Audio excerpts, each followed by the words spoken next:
this one, I strapped in the processor, strapped on the cooling fan, everything, built it up from scratch with the box as well.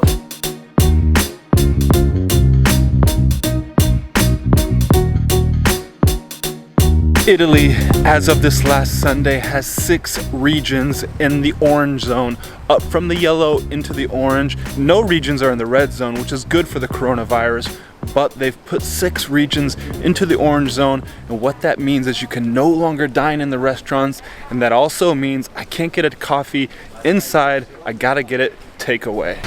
Here it is, we got the takeaway, and look at this microphone here, soft furry thing. People like this.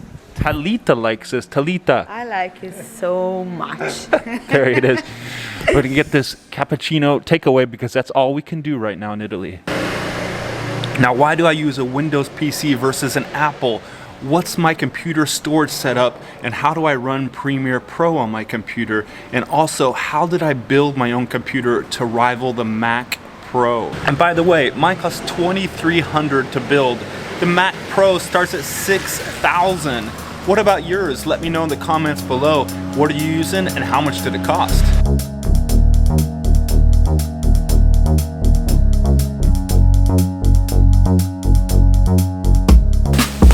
At some point, I'll give you my YouTube story, how I got doing these videos on YouTube, but let me explain how I got into video editing. It was about 5 years ago. I was shooting videos directly on my Android phone and uploading them directly from my phone to YouTube. But then things developed more and more. I needed B-roll, I needed text in my videos, and so I started using that free software that came with my Windows computer, Movie Maker. And I was doing that for a while, and on the road I was editing using my laptop. Check it out. This is my old laptop here, a ThinkPad, and this thing had seen many battles. It's heavy, it's thick, and it needs to go to the graveyard. I still have it around. I don't know what to do with it. I upgraded from that to this, an Ultrabook, sleek, fast Samsung. It did the trick, and it was helping me along. I was using Movie Maker, then I started using Premiere Pro. And with Premiere Pro, you needed more resources. So again, on the road, I updated, and I used this up until last summer. Beautiful, another Ultrabook Huawei, super light, super fast. Finally, over this last year, I upgraded again to a Dell XPS 15. This thing is fast. I think it's the 9500 series. It does what I need. I even added more PCIe cards, and that's what I need when I edit on the road at the races like the Tour de France. Look at all those computers right there. These last 3, I don't know what to do with. That Samsung, and now I use it when I'm down roasting coffee. The Dell, again, I'm using that when I'm traveling. The other 2 need to go to some graveyard. I need to give them away or do something. And when I'm at home and I'm not traveling, I use a Windows desktop, a tower, a PC tower. This was the old guy I was using. I had Premiere Pro loaded on this, editing on this, and it worked for a few years. I was able to change out graphics cards, add in extra hard disk storage, upgrade it. But eventually it led me to this point, a need for more powerful PC. Because here I couldn't lay the proper foundation to build up that video editing machine that'll run Premiere Pro quickly, the ability to stick in a large graphics card, the ability to stick in even more storage space, and the ability to have a big motherboard in there and lots of cooling. This was no longer cutting it. I decided to build my own PC, and I want to say thanks to Tech Notice because he guided me through it. I had this idea in my head, and I was looking around on YouTube, and I found this cool website, Tech Notice. I'll put a link down that because he has a great explanation of how to build your own PC. This thing is heavy. Now, before I added in my own Wi-Fi adapters, I'd added extra hard drives, graphics card, but I never wired in a motherboard, wired in the fans, and built a PC up from scratch, and that's what I did with this guy. With this one, I strapped in the processor, strapped on the cooling fan, everything, built it up from scratch with the box as well. But let's talk specs and what's inside, and I have all the links to all the equipment I've used in the description below so you can click on those. Look at that, the door just comes off and reveals the inside. This is the Corsair Carbide series case, the 687C. It's a full tower with plenty plenty of slots for hard disk space, plenty of room for a power supply right down here, and of course a big cooling fan. That power supply is a Silent Storm Cool Zero, 750 watts, enough to power everything in the computer. The motherboard, it's the MSI MPG X570 Gaming Plus motherboard. It has plenty of slots for USBs, for USB-Cs, has expansion slots for PCIe cards, AMD Ryzen 7 380X, 8-core, 16-thread processor. It's fast and you're getting the best bang for your buck when you're comparing that to Intel processors. And in the coronavirus times, when processors are hard to come by, I was happy to get this one.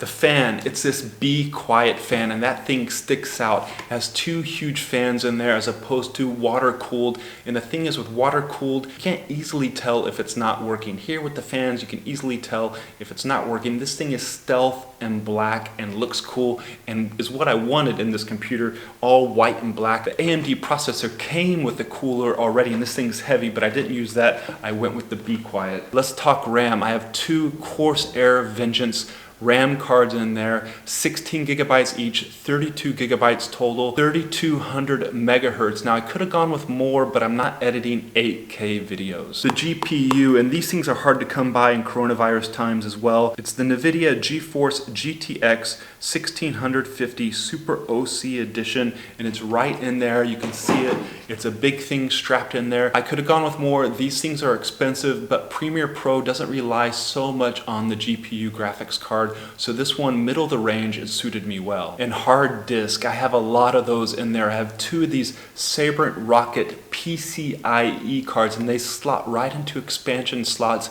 on the motherboard. They're the latest and greatest. One's 2 terabyte, one's 1 terabyte. On the other side, I have 240 gigabytes, an SSD drive, solid state drive, and that drive is solely for my Premiere Pro cache. And just to give you the rundown on some of the other discs that I have in there, the other day I had to wire up and install a new 8 terabyte hard drive, and that gave me the theme to shoot this video today. And so to explain my disk setup, I'll switch to that video now. Today I added an extra hard drive, 8 terabyte. I think I have 8 terabyte here. Down here I think it's 2 terabyte. I'll have to check that later. On the other side I have an SSD, solid state drive, hard drive, 250 gigabyte.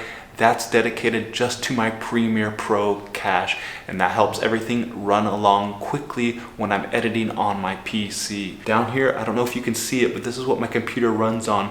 It's an SSD PCIe card, and these are the newest type of hard drives, solid state. They plug right into the motherboard, and it's a Sabrent Rocket. The thing is rocket fast. I think it's 2 terabyte. It's a good hard drive to have. So let's look at my computer, see how much disk space I'm using, how many disks I have, and what the layout is. And it turns out I have one more than I thought I did. Let's look at it right now. I have 2 of those PCIe Sabrent cards. Here is my 250 gigabytes of SSD card that I showed you on the back side of my computer that I use solely for the cache of my Premiere Pro. This is an old 1 terabyte disk that I took out of my old PC, and I put it in this one. It's what I keep my music and photos on. This F Local, that's my 8 terabyte hard drive. This is an older one I have, and that's where I have all my videos, all the stuff that I film for these vlogs, for flow bikes. And then the process movies, the process films, they go on that drive there. Now down here, that's that new 8 terabyte hard drive.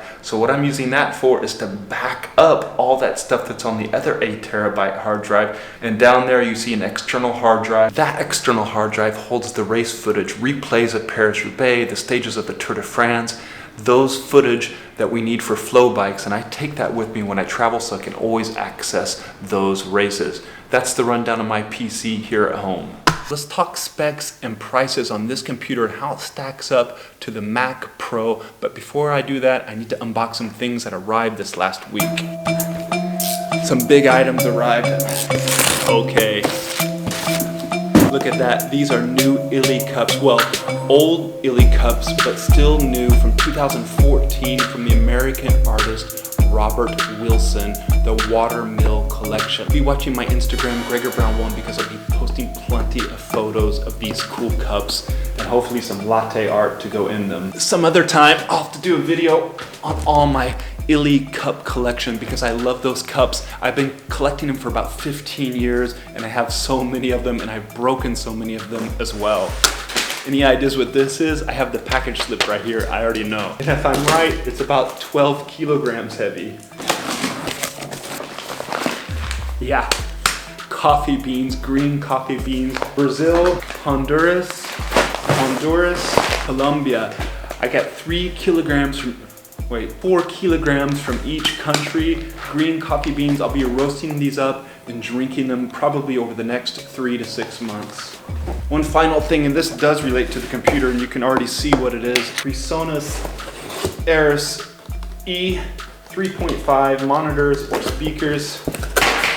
These things are great for video editing because you get a true sound. Have 3.5-inch woofers, as the name suggests. But what's cool about this are the 1-inch tweeters as well. You get all the connections back there you need. In another video, I think I'm gonna paint these white. They'll look better on my workstation desk here. Now let's talk about the basic Mac Pro with this Intel 8-core processor. It comes with 32 gigabytes of memory, a Radeon Pro 8 gigabyte graphics card, and only 256 gigabytes of storage space. Again, $6,000. Holy moly! Adding in other parts, you can easily go north of $15,000 for the Mac Pro. It's incredible. Marcus Brownlee, who does all those great YouTube tech review videos, check him out. I'll put a link to his video below. He does a video on the 2020 MacBook Pro and calls it the silent killer. I don't know about that. Let's look at this beast again. It is heavy. My machine, I added up the price of all the parts and you can see that on Amazon. Click the links and find out for yourself and check my math, but it came up to around 2,300 euro. And that's all the pieces that you see here in the video. The Mac Pro, again, 6,000. With the Mac Pro machine, you can't even add your own drives easily. If you do, you have to buy what's called Apple modules. And those hard drives, if you want to add a 4 terabyte solid state hard drive at the time of purchase, it's going to cost you an extra $1,400. And so you can see the prices easily add up on a Mac Pro. And don't get me wrong, those are fast computers, but they're very expensive compared to when you build a PC like this yourself. If you're someone in the Mac world and like to breathe in that Apple atmosphere, then fine. But I like the ability to do things myself and get my hands dirty, and that's what I did building up this computer. I had fun doing so. The other thing I learned along the way is I should have even put a little bit more money in buying the more expensive graphics card, the more expensive motherboard, and the more expensive processor right away when I built it up. And those are things I learned along the way. So my advice is when you're doing this, spend a little bit extra from the onset when you're building it up. My PC runs fast now, but more speed is always welcome. Now when you're building this, if you try doing so, I recommend going through Amazon. I put all the links to all these items down below in the description, because what happened with me when I was building it last summer during the coronavirus lockdown is that I made a mistake. I ordered some parts I didn't need, or I ordered some parts that were mistaken and wouldn't fit into my computer, so I had to return them. With Amazon, you can easily order and have a new part shipped to you the next day with Prime. So that's my computer. What computer are you using at home to get your job done?